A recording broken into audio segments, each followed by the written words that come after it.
Hello, tôi xin lỗi mình là bạn. Chúng tôi là mai kiếm học thì sẽ nằm ở phòng để chụp đồ bài. Ok, chúng tôi đi video mà các. Chúng tôi sau này là bus người ta Indonesia cái gì, nó sau ở phải để patient 4.5.2 Lego APK plus or BB patient could be the value dollar ya mele sudah simprada mà phải bảo đấy. Daga đó update apply phải bảo đấy.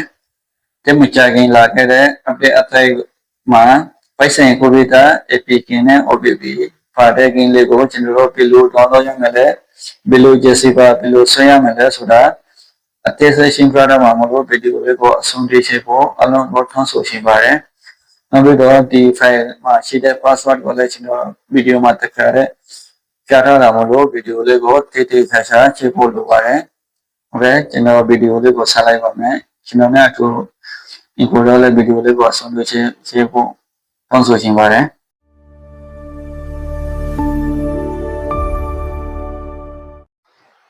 Ok, cô đồ phải lấy của đồ đồ đồ đồ xin lỗi video gì, ông mà comment như thế này là chỉ phải dinner lấy của này lấy vào mẹ,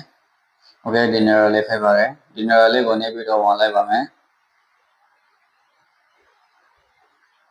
về đây lấy này video vào lấy mình sử dụng xin lỗi mà, apo số mà đi lôi lên ta code thì mà ba, ok đi link lấy phải vào đấy, dinner mà chỉ đi link lấy của này lấy vào, về đây lấy này lấy mình sử dụng xin lỗi mà đi lôi vào là mà phải vào đấy, ta cố đó anh ấy vào này phải vào đấy. Edi oma shide linga do agu ma phwa lo maya ba bu chindo ayan swa ne lo ane yaw ne shide ne ra le ko ne pi do chindo lo shin lo khain da ha ko lo lai me so yin chindo pin pi do oga ha ga do phwa la ma phai ba de okay e da jang chindo ayan swa apaw ma shide ane yaw ne ra le ko ne lai ba di ne le phai ba de di ne ra ko ne lai ba me ne lai me so yin chindo YouTube channel ga do di lo phwa la ma phai ba de di ma subscribe ဆိုပြီးတော့ရှိပါတယ်ဒီ subscribe ဆိုတဲ့နေရာလေးကိုနေပြီးတော့ channel လေးကို subscribe လုပ်ရမှာပါမဟုတ်ဘူးဆိုရင်ကျွန်တော်ပွန်လို့မရပါဘူးတခါတည်းကျွန်တော်ဒီမှာ bill account လေးကိုလည်းတခါတည်းနေလိုက်ပါ okay နေပြီးတော့ကျွန်တော်ပြင်ပြီးတော့ Google တဲမှာဒီလိုဝင်လိုက်ပါမယ်ဝင်လိုက်မယ်ဆိုရင်ကျွန်တော်အခုတော့အောက်မှာရှိတဲ့ link ကတော့ပွန်လာပါပြီ okay ဒီလိုပွန်လိုက်ပြီဆိုရင်ကျွန်တော်အောက်မှာရှိတဲ့ဒီနေရာလေးကိုနေလိုက်ပါ okay link နေရာလေးကိုနေလိုက်ပါOkay, di lo pala me so yin di ma apyara ne shi de ne ra ko ne lai ba. Okay, di ne ra lai ba. Okay, aku do shin do saw ne le bus no de ni sha kin link ga do khaw la ba bi. Di apyara ne shi de 55 ba de. Di ma shi de link le ko ne lai ba. Okay. အဲ့ဒါလည်းနဲ့လိုက်မယ်ဆိုရင်ကျွန်တော်အခု download လောက်နေပါတယ်ရှင်းလိုက်ပါဒီလိုတစ်ခါတည်းမလာဘူးဆိုရင်အကြွေလေး info တို့ပုံမှာ download ဆိုပြီးတော့ပေါ်လာပြီဆိုရင်အဲ့ဒီ download ဆိုတဲ့နေရာလေးကိုနေပြီးတော့ download လောက်လိုက်ပါ okay ဒီနေရာမှာရှင်းလိုက်ပါအခုတော့ကျွန်တော် file download လောက်နေပါတယ် okay download ပြီးအောင်ဆုံးဖို့လိုပါတယ် download ပြီးတာနဲ့ကျွန်တော်ဆက်လောက်လိုက်ပါမယ် okay info တို့ file လေးကို download လုပ်ပြီးတာနဲ့ကျွန်တော်ပုံမှာ bus number နဲ့ share ကင်းရှိတယ်ဆိုရင်အဲ့ဒါလည်းကိုအရင်ဆုံးဖြတ်ဖို့လိုပါတယ် okay အခုတော့ဒီဟာကတော့ bus number နဲ့ share ကင်းphảiပါတယ်ကျွန်တော်ဒီ link ကိုအရင်ဆုံးဖြတ်လိုက်ပါမယ် okay ရပြီတော့ကျွန်တော်ပုံမှန် Jessica ဆိုပြီးတော့ software တစ်ခုရှိမှာပါမရှိဘူးဆိုရင်ဒီ software ကတော့ Play Store ကနေ download လုပ်လိုက်ရပါတယ် okay ဒီ Jessica ဆိုတဲ့ app ကိုဝင်လိုက်ပါဝင်ပြီးတော့ကျွန်တော် Jessica မှာ download ဆိုပြီးတော့ folder တစ်ခုရှိပါတယ်ဒီ folder လေးဖိပါတယ် okay download ဆိုတဲ့ folder ကိုနှိပ်လိုက်ပါနေပြီးတော့ဒီလိုပေါ်လာပြီဆိုရင်ကျွန်တော်အခု download လုပ်ထားတဲ့ file လေးကိုရှာလိုက်ပါမယ်ကျွန်တော်မှာ file အများကြီးမလို့ရှာဖို့ကတော့နည်းနည်းအရှင်းလုံးအောင်ပါပါဟုတ်ကဲ့ဒီနေရာမှာရှိပါတယ် bus number Indonesia version 4.5.2 ဖိပါတယ်ဟုတ်ကဲ့ဒီ file ဖိပါတယ်ကျွန်တော်အခု download လုပ်ထားတဲ့ file ဖိပါတယ်အဲ့ဒီ file ကိုနှိပ်လိုက်ပါတခြားလုံးနှိပ်လိုက်ပါနှိပ်လိုက်မယ်ဆိုရင်ဒီလိုပေါ်လာမှာဖိပါတယ်ဟုတ်ကဲ့ဒီလိုပေါ်လာပြီဆိုရင်ဒီမှာ structure ဆိုပြီးတော့ရှိပါတယ်ဒီဒုတိယစာကြောင်းလေးဖိပါတယ်ဒီဒုတိယစာကြောင်းလေးကိုနှိပ်လိုက်ပါဟုတ်ကဲ့ဒီလိုကျွန်တော်မှာ password ထောင်းနေမှာဖိပါတယ်ကျွန်တော် password ကတော့အပေါ်မှာရေးထားပါတယ်တေချာနှိပ်လိုက်ပါတေချာရေးပြီးရေးလိုက်ပါ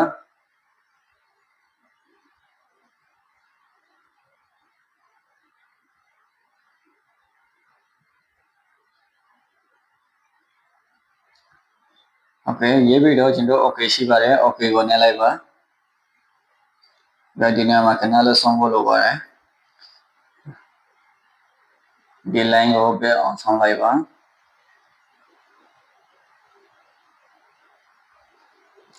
ဒါကတော့ password နဲ့တော့မလို့ echo တော့မမြင်လဲမမြင်နိုင်တယ်ခဏလေးဆုံးလိုက်ပါအခုလိုပြီးတော့ပြီဆိုရင်ကျွန်တော်အပေါ်ဆွဲလိုက်ပါမယ်အပေါ်မှာ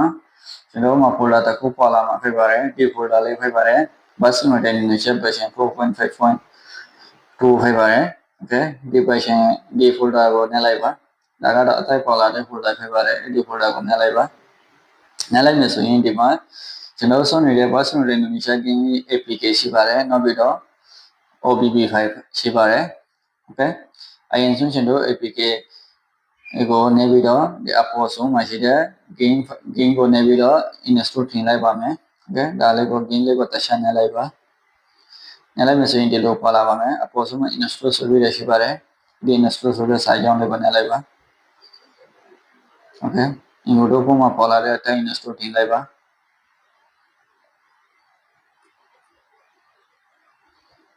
ဒီနေရာမှာ install တင်ပေါ်တော့ဒီနေရာမှာခဏဆောင်လိုက်ပါinstall တင်တဲ့အချိန်မှာတခါတည်းဒီလိုပေါ်လာလို့ရှိပါတယ်ဒီလိုပေါ်လာပြီဆိုရင်ကျွန်တော်ဘယ်လိုဆက်လုပ်ရမလဲဆိုတာကတော့ဒီအောက်မှာmap ပုံစံနဲ့ရှိပါတယ်ဒီနေရာမှာအငယ်ဆုံး map ပုံစံနဲ့ရှိပါတယ်ဒီနေရာလေးကိုနှိပ်လိုက်ပါ more details ဆိုပြီးတော့ဒီနေရာလေးကိုနှိပ်လိုက်ပါဒီလိုပေါ်လာပြီဆိုရင်ဒီမှာအောက်မှာ install anywhere ဆိုပြီးတော့ရှိပါတယ်ဒီနေရာလေးဖြစ်ပါတယ် okay ဒီနေရာကိုနှိပ်လိုက်ပါမယ်ဒီလိုပေါ်လာပြီဆိုရင်ကျွန်တော်ပုံမှာ log ရှိတယ်ဆိုရင် log လေးကိုဖွင့်လိုက်ပါ okay အခုတော့ install လုပ်နေပါတယ် install ပြီးအောင်ဆောင်းလိုက်ပါပြီးတော့ပြီဆိုရင်ကျွန်တော်ဒီမှာ open ရှိပါတယ် open ကိုနှိပ်လိုက်ပါမယ် okay ဒီမှာဗီဒီယိုပေါ်လာပြီဆိုရင် yellow ကိုနှိပ်လိုက်ပါဒီမှာခဏဆောင်းလိုက်ပါ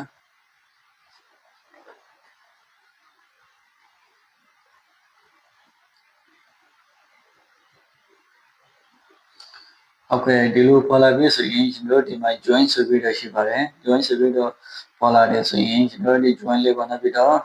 နှိပ်လိုက်မယ်ဆိုရင်ကျွန်တော်မှာ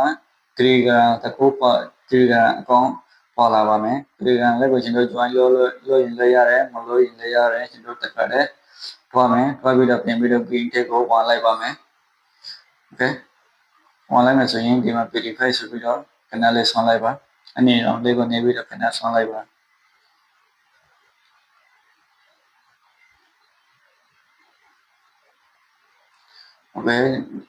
ခဏလေးဆောင်းလိုက်ပါ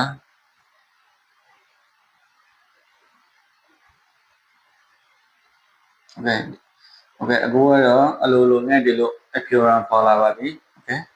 ဒီလို appearance ပေါ်လာပြီဆိုရင်ကျွန်တော်ဒါလေးကိုဖြတ်လိုက်ပါမယ်ဒီလိုဖြတ်ပြီးတော့ Jesse ဘာကိုပြန်သွားမယ်Jesse ဘာမှာဒီမှာ OBB file ရှိပါတယ်OBB file လေးကိုကျွန်တော်ရှာခိုင်းပြီးတော့နှိပ်လိုက်ပါမယ်ဖင်းနေမယ်ဒီလိုရှာခိုင်းပြီးတော့ဖင်းနေလိုက်ဆိုရင်အောက်မှာပေါ်လာတဲ့စာကြောင်းအတိုင်းပေါ်လာမှာဖြစ်ပါတယ်ဒီလိုပေါ်လာပြီဆိုရင်ဒီမှာ copy ဆိုပြီးတော့ရှိပါတယ်ခက်ခဲစာလေးဖြစ်ပါတယ် copy ဆိုတဲ့နေရာကိုနှိပ်မယ်နေပြီးတော့အပေါ်ဆုံးမှာဒီနေရာလေးကိုနှိပ်လိုက်ပါမယ်ကျွန်တော်များနေပြတ်တဲ့နေရာကိုနှိပ်လိုက်ပါနေပြီးတော့ဒီလိုပေါ်လာပြီဆိုရင် device နဲ့ဆက်တဲ့စာကြောင်းကိုနှိပ်လိုက်ပါ device studio ဖြစ်ဖြစ် device memory ဖြစ်ဖြစ် device နဲ့ဆက်တဲ့စာကိုနှိပ်လိုက်ပါအဲ့ဒါလည်းနှိပ်လိုက်မှဆိုရင်ဒီလိုပေါ်လာပါမယ်ဒီလိုပေါ်လာရင်ဒီမှာ Android ဆိုပြီးတော့ရှိပါတယ် folder ရှိပါတယ် Android folder ကိုနှိပ်လိုက်ပါဒီလိုပေါ်လာပြီဆိုရင် OBB folder ရှိပါတယ် OBB folder ကိုနှိပ်လိုက်ပါ OBB folder ကိုနှိပ်လိုက်ပါဒီလိုပေါ်လာပြီဆိုရင်ကျွန်တော် game လေးကိုရှာနှိပ်လိုက်ပါမယ်ဒါကတော့ game file ဖြစ်ပါတယ် game file လေးကိုရှာနှိပ်လိုက်ပါနေပြီးတော့ဒီလိုပေါ်လာပြီဆိုရင်အောက်မှာအဝိုင်းပုံစံနဲ့ရှိပါတယ်အဲ့ဒီအဝိုင်းပုံစံလေးရှိတဲ့နေရာကိုနှိပ်လိုက်ပါအခုတော့ပြီးတော့ပါပြီ game ကိုပြန်ဖွင့်လိုက်ပါgame ပြန်ဖွင့်လိုက်မယ်ဆိုရင်ကျွန်တော်မှဒီလိုဖွင့်ခေါ်မှာဖိုင်ပါတယ်အခုတော့ဒီဖွင့်တော့ပါပြီရှင်းလိုက်ပါ ဒီနေရာမှာတစ်ခုလောရမှာကတော့ info တော့မှဒီလိုဖိုက်ဆိုင် formula ဖို့ဆိုရင်ဒီလိုဖိုက်ဆိုင်မျိုးကြီး formula ဖို့ဆိုရင်ဘယ်လိုလဲရမလဲဆိုတာကတော့ချက်လိုက်ပါမယ်ဒီမှာစုကပုံစံနဲ့ရှိပါတယ်တိုင်းပုံစံနဲ့ရှိပါတယ်အဲ့ဒီနေရာကိုနည်းလိုက်ပါမယ်နည်းလိုက်မယ်ဆိုရင်ကျွန်တော်တို့ဒီမှာအကိုတော့အစင်းရောမျက်မဖဲပါဘူးဒီကိုတော့မှအစင်းရောနဲ့ပေါ်လာမှာဖြစ်ပါတယ်အဲ့ဒီအစင်းရောနဲ့ပေါ်လာတဲ့နေရာလေးကိုနေပြီးတော့ကျွန်တော်တို့အဲ့ဒါကိုယူလိုက်မယ်ဆိုရင်ကျွန်တော်ဒီလိုဖိုက်ဆိုင်များကြီးပေါ်လာမှာဖြစ်ပါတယ်โอเคအဲ့ဒါကိုဒီကိုတော့တရားနေပြီးတော့လောက်လိုက်ပါဖိုက်ဆိုင်မပေါ်ဘူးဆိုရင်ကျွန်တော်ကတော့အရင်လေးဝန်ထားတာမလို့ကျွန်တော်ဒီမှာတကားတဲ့ဖိုက်ဆိုင်များကြီးပေါ်လာပြီးတော့ဖြစ်ပါတယ်ဒါကတော့ဖိုက်ဆိုင်ကိုပြီးတော့ဖြစ်ပါတယ်ဒါဖိုက်ဆိုင်လည်းကတော့ကျွန်တော်အခုပြောထားတဲ့အတိုင်း lobby တော့ဖိုက်ဆိုင်you follow ပါတယ်โอเค link file လည်းအကုန်လုံး download လုပ်ပြီးသားဖြစ်ပါတယ်ဆက်လိုက်ပါ link file လည်းအကုန်လုံး download လုပ်ပြီးသားဖြစ်ပါတယ်ဒါမှဒီနေရာမှာတခုတည်းရမှာကတော့ကျွန်တော်ဒါကတော့ memo OPP မဟုတ်ပါဘူးအခုနောက်ပိုင်း update မှာတော့ memo OPP ပြင်လို့မရပါဘူးပြင်လို့ရမယ်ဆိုရင်ကျွန်တော်ပြင်ပြီးတော့ပြင်လိုက်ပါမယ်နောက်ပြီးတော့ info တော့မှအခြား file များလိုချင်တဲ့ဆိုရင်လည်း common ရတဲ့နေရာမှာလာပြီးတော့ပြောလို့ရပါတယ်ကျွန်တော်အမြင်ဆုံးတင်လိုက်ပါမယ်โอเคကျွန်တော် channel လေးကို subscribe မလုပ်သေးဘူးဆိုရင် subscribe လေးလုပ်ပေးဖို့အားလုံးကိုနှိုက်ထားရခင်ပါတယ်